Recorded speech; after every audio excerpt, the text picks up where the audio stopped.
आपने ऐसा कभी ना कभी देखा ही होगा, जो हमारी पैर होती हैं उनमें सूजन आ जाता है। तो एक्चुअली ये एक डिजीज है जिसका नाम है पेरिफेरल वेनस डिजीज, जिसको शॉर्ट फॉर्म में हम लोग बोलते हैं पीवीडी।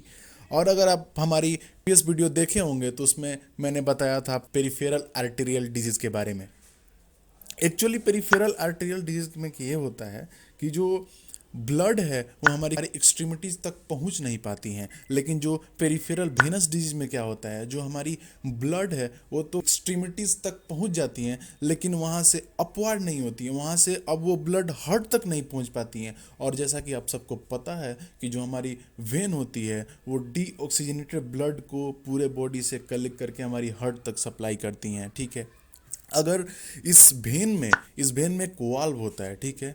उस भेन के जो वाल्व है, अगर वाल्व में कोई डिफेक्ट होता है तब ये डिजीज ओकर होता है। वाल्व क्या करता है, वाल्व हेल्प करता है हमारे ब्लड को वन वे डायरेक्शन में फ्लो करने में। अगर वाल्व जो है उसमें कमी आ जाता है, उसमें दिक्कत आ जाता है, तो ब्लड जो है वन वे तरीके से अपवर्ड तरीके से जाता नहीं है, देन वो ब्लड का जो फ्लो है वो बैकवर्ड हो जाता है और इकट्ठा एक जगह एक्यूमुलेट होने के चलते ब्लड जो हमारी नसों में होती हैं, जो लोअर एक्सट्रीमिटीज़ में इकट्ठा होने लगती हैं। जब इकट्ठा होने लगती हैं तो वहाँ पे बहुत सारी दिक्कतें कॉज करती हैं। अब इसके हम डेफिनेशन को देख लेते हैं। Peripheral venous disease refers to conditions that affect the venous circulation of the lower extremities, commonly resulting from venous insufficiency, obstructions और थ्रोम्बोटिक इवेंट्स। एक्चुअली पीवीटी होता क्या है, पीवीटी एक ऐसा कंडीशन है जिसमें जो हमारी लोअर एक्सट्रीमिटीज़ के वेन का जो सर्कुलेशन है वहाँ पे ये डिजीज अफेक्ट करता है, या तो फिर वहाँ पे ऑब्स्ट्रक्शन कर देगा, या फिर थ्रोम्बोटिक इवेंट ओकर करेगा, या फिर ब्लड का जो वेन में इनसफिशियंसी होकर करे। हम इसके रीजंस को देखेंगे, इसके रिस्क फैक्टर को देखेंगे कि ये किन किन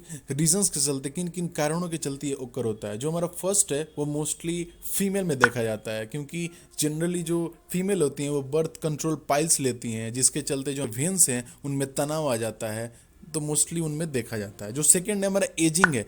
एज के साथ साथ जैसे जैसे एज बढ़ता जाता है, जैसे जैसे किसी इंडिविजुअल का एज बढ़ता जाता है ना, तो उनकी जो बॉडी की फंक्शन है वो प्रॉपर नहीं हो पाती है। लाइक जितने भी आर्टरी, जितनी वेन्स है, सब कुछ इम्प्रॉपर होने लगता है धीरे धीरे, क्योंकि सेल टिश्यूज डेथ होने लगते हैं। सो एक्चुअली एजिंग भी एक कहीं ना कहीं रिस्पॉन्सिबल होता है इस डिजीज कॉज होने में। जो हमारा थर्ड है वो sedentary life style. Sedentary life style कहने का मतलब ये है कि जो इंडिविजुअल है, मतलब में अपने डाइट मेंटेन नहीं कर पाते हैं, जैसे फैट्स वजह से भी कहीं ना कहीं ये डिजीज ओकर होता है। जो हमारा फोर्थ है वो ओबेसिटी। अगर मोटापा है तो कहीं ना कहीं उनके जो नस हैं उनमें तनाव होता है, तो उसके चलते ये ओकर होता है। जो हमारा फिफ्थ है वो प्रेगनेंसी के भी चलते हैं उनमें तनाव आता है। प्रोलोंग्ड स्टैंडिंग और सिटिंग पोजीशन, अगर कोई भी इंडिविजुअल अगर ज़्यादातर वो बैठा ही रहता है, ज़्यादातर अपने पैर को फोल्ड करके बैठा रहता है एक ही पोजीशन में, मोस्टली जो उनके पैर हैं अगर वो मोड़ के बैठते हैं, क्रॉस करके पैर को बैठते हैं, तो कहीं ना कहीं उनके नस में तनाव आता है, इसके चलते ओकर हो सकता है। अब हम इसके पैथोफिजियोलॉजी को देखेंगे कि कैसे कैसे स्टेप में ये डिजीज ओकर होता है। तो हमारा जो फर्स्ट स्टेप है, कोई भी इटियोलॉजिकल फैक्टर के चलते, कोई भी रीजंस के चलते, जो हमारी वेन की, जैसे मान लो हम प्रेगनेंसी का ही लेते हैं, तो प्रेगनेंसी में क्या होता है एक्चुअली कि जो वेसल्स हैं, जो वेन है, उनमें कहीं ना कहीं तनाव आने लगता है, उन पर प्रेशराइज होने लगता है, उसके चलते जो उनके वाल्व्स हैं वो कहीं ना कहीं डैमेज होने लगते हैं। जब डैमेज हो जाते हैं तो वहाँ पे ब्लड का पुलिंग होने लगता है, मतलब ब्लड उनकी एक्सट्रीमिटीज से अब अपवर्ड नहीं जाता है, मोस्टली जो कम जाता है, मतलब जाता है लेकिन कम जाता है, ब्लड इकट्ठा होने लगता है, तो वहाँ पे धीरे धीरे करके साइन एंड सिम्टम्स दिखाने लगते हैं। जब साइन एंड सिम्टम्स दिखाने लगते हैं तो that is known as a peripheral venous disease. Okay, अब हम देखेंगे इसके साइन एंड सिम्टम्स कि इसके लक्षण क्या क्या हैं। जो हमारा फर्स्ट है वो हैवीनेस इन लेग है। अगर पेरिफेरल वेनस डिजीज ओकर होता है तो उनके पैरों में ज़्यादातर मोस्टली जो उनके पैर हैं वो हैवी हो जाते हैं, हैवीनेस इन लेग हो जाता है, मतलब वो भारी हो जाता है पैर। जो सेकंड है हमारा एकिंग मतलब कि उसको पेन होगा उसके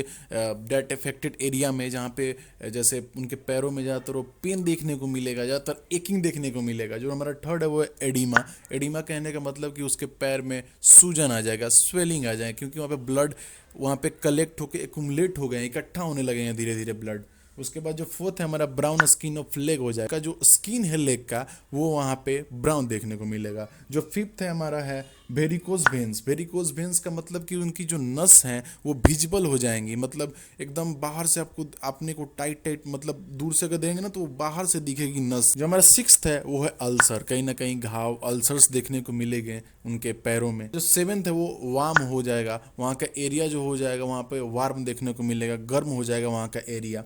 हम इसके टेस्ट के बारे में जानेंगे कि कौन कौन से टेस्ट हमें ये डिजीज का पता चलता है। तो जो हमारा फर्स्ट है वो है history and physical examination. As a nurse हम लोग उसके हिस्ट्री को आस्क करेंगे कि आपकी पुरानी हिस्ट्री क्या है, आपको इससे पहले भी कभी ओकर हुआ था या फिर आपके फैमिली हिस्ट्री में कभी ओकर हो चुका है। फिजिकल एग्जामिनेशन में हम लोग सारी एग्जामिनेशन करेंगे, उसके पैर को देखेंगे कि कहाँ कहाँ के डिफेक्ट है, अल्सर तो नहीं हुआ है ना, सारी चीज़ें क्लियर करेंगे कि जो इफेक्टेड एरिया वो कैसा है, उसका स्किन कलर क्या है, टेक्सचर कैसा, सब कुछ फिजिकल एग्जामिनेशन में हम लोग पता करें। हमारा सेकंड है वो है वेनस अल्ट्रासाउंड। वेनस अल्ट्रासाउंड हम लोग इसलिए करेंगे क्योंकि अल्ट्रासाउंड के थ्रू हमें पता चल जाएगा कि वेन्स जो हैं वो ब्लॉक तो नहीं है, या फिर ब्लॉक हैं तो कितने लेंथ तक ब्लॉक है, कितनी उनकी जो कैपेसिटी और कहाँ कहाँ तक ब्लॉक है, ये सारी चीज़ें वेनस अल्ट्रासाउंड के थ्रू पता चल जाएगा।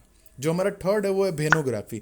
वेनोग्राफी एक्चुअली एक ऐसा मेडिकल इमेजिंग टेक्निक है जिससे हम लोग विजुअलाइज करते हैं वेन्स को। एक्चुअली इस प्रोसीजर में होता क्या है कि एक कंट्रास्ट डाई होता है जो हमारी वेन्स में इंजेक्ट किया जाता है, और फिर सीटी स्कैन या फिर एक्सरेज या फिर एमआरआई करा के जो एबनॉर्मलिटीज़ है या फिर कुछ भी दिक्कत है उसे हम लोग डिटेक्ट करते हैं। हमारा फोर्थ है वो है D dimer test. D dimer test actually इसलिए कराते हैं कि ये पता चल जाए कि कहीं ना कहीं जो हमारे ब्लड का क्लॉट है वो पूरे बॉडी में डिजॉल्व तो नहीं हो गया ना। एक्चुअली डी डाइमर एक ऐसा प्रोटीन होता है कि ब्लड क्लॉट हो गया, अगर क्लॉट हो के वो रप्चर होकर अगर टूट के ब्लड जो क्लॉट हुआ वो टूट के हमारी बॉडी में कहीं ना कहीं डिजॉल्व तो नहीं ना हो गया, ये सारी चीज़ें डी डाइमर के थ्रू पता चल जाती हैं। अब हम बात करेंगे इसकी ट्रीटमेंट की। तो हमने ट्रीटमेंट को 3 क्राइटेरिया में डिवाइड किया। जो हमारा फर्स्ट क्राइटेरिया वो है लाइफ स्टाइल मॉडिफिकेशन। इसमें क्या क्या करेंगे हम लोग, जो हमारा फर्स्ट है वो इंक्रीज एक्टिविटी करने के लिए बोलेंगे।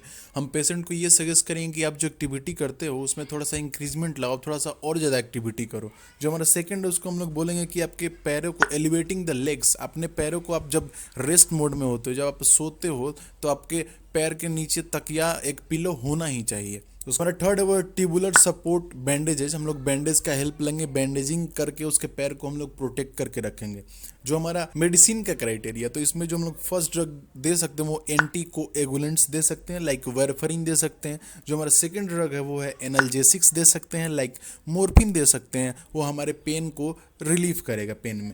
जो हमारा थर्ड है वो है टॉपिकल एजेंट्स, लाइक कोई स्टेरॉयड क्रीम दे सकते हैं उसके त्वचा पे लगाने के लिए, उसके जो लोअर एक्सट्रीमिटीज है उसके लेग है उस पर लगाने के लिए हम लोग दे सकते हैं, जो इम्पेयर्ड हुआ है उसको ओवरकम करने के लिए। जो हमारा फोर्थ है वो है वेनो एक्टिव ड्रग। वेनो एक्टिव ड्रग ऐसे ड्रग होते हैं एक्चुअली जो हमारे वेन्स जो होते हैं उनमें जो स्ट्रेंथ उनका कम हो जाता है, उनकी जो कैपेबिलिटी कम हो जाती है, तो उनको ये इन्हेंस करता है वेनो एक्टिव ड्रग। तो अगर स्वेलिंग भी हुआ है या फिर पेन हो रहा है या फिर एडिमा, ये सब सारी चीज़ें हैं तो इस ड्रग से हम लोग क्योर कर सकते हैं। लाइक एग्जांपल के लिए ड्रग का नाम बता दूं मैं, डियोस्मीन दे सकते हैं या फिर हॉर्स चेस्टनट एक्सट्रैक्ट ड्रग दे सकते हैं। ये सारी ड्रग जो होती हैं हेल्प करती हैं हमारे वेन को इन्हेंस करने में, उनके स्ट्रेंथ, उनके स्टेबिलिटी को। तीसरे क्राइटेरिया उसमें सर्जरी आता है। जो फर्स्ट सर्जरी वो हम लोग करवा सकते हैं इंडोवेनस लेजर थेरेपी करवा सकते हैं। इंडोवेनस लेजर थेरेपी एक ऐसा थेरेपी है, ऐसा प्रोसीजर है जिसमें लेजर के द्वारा, जैसे जो इलेक्ट्रिकल एनर्जी है उसके द्वारा क्या करते हैं, जो वेन्स है जो रप्चर हो गए हैं, जो डैमेज हो चुके हैं, तो उनको क्लोज कर दिया जाता है। जब क्लोज हो जाते हैं तो खुद ब खुद जो अच्छे वेन्स होते हैं, जो गुड वेन्स होते हैं, उनके थ्रू जो ब्लड का फ्लो है वो कंटिन्यू हो जाता है। तो हमारा सेकंड सर्जरी है वो है स्क्लेरोथेरेपी। स्क्लेरोथेरेपी एक ऐसा थेरेपी है, ऐसा प्रोसीजर है जिसमें हम लोग जो एक केमिकल को इंजेक्ट करते हैं पेशेंट के वेन्स में, उसका नाम है केमिकल का स्क्लेरोसेंट। स्क्लेरोसेंट क्या करता है कि जो रैप्चर वेन्स हैं, जो डैमेज वेन्स है, उनमें कोलैप्स जनरेट करता है। जब कोलैप्स जनरेट हो जाता है, जो अच्छे वेन्स होते हैं, गुड वेन्स होते हैं, उनके थ्रू जो ब्लड का फ्लो है वो कंटिन्यू हो जाता है। अगर ये वीडियो आपको इन्फॉर्मेटिव लगा तो please like, subscribe and don't forget to press the bell icon.